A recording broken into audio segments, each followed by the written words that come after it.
Washington, hundreds of South Korean workers detained during a sweeping immigration raid at a Hyundai battery plant in Georgia will soon be returning home, according to officials from President Lee Jae-myung's office.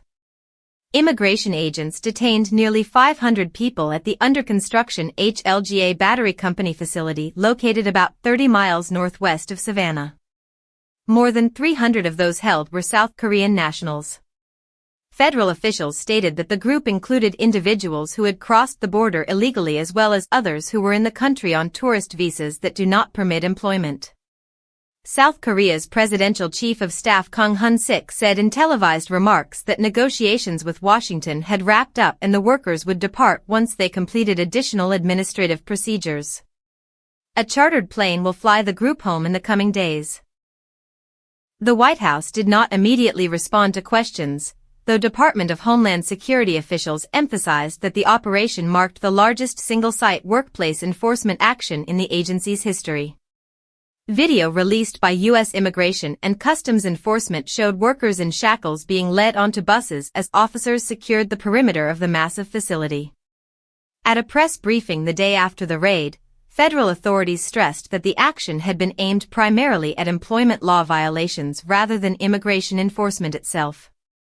Still, the images and scale of the arrests drew swift reaction from Seoul and from lawmakers in Washington.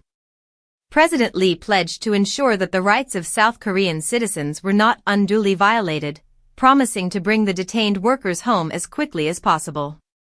He also instructed aides to examine ways to strengthen cooperation on labor visas in order to avoid similar incidents in the future. Democratic lawmakers from Georgia joined members of the Congressional Asian Pacific American Caucus in condemning the raid, saying in a joint statement that they were deeply alarmed by the Trump administration's approach. They argued that rather than targeting violent offenders, the administration was aggressively pursuing immigrant workers to meet mass deportation goals. During an interview on CNN, White House border advisor Tom Homan defended the action, saying it would be the first of several similar operations planned at work sites across the country.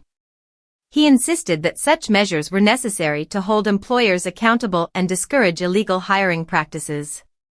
South Korean officials meanwhile pledged to work closely with U.S. agencies on a clearer visa framework, underscoring that thousands of Korean engineers and technicians are sent abroad each year to support major industrial projects. For the detained workers, however, the immediate focus is preparing for their return.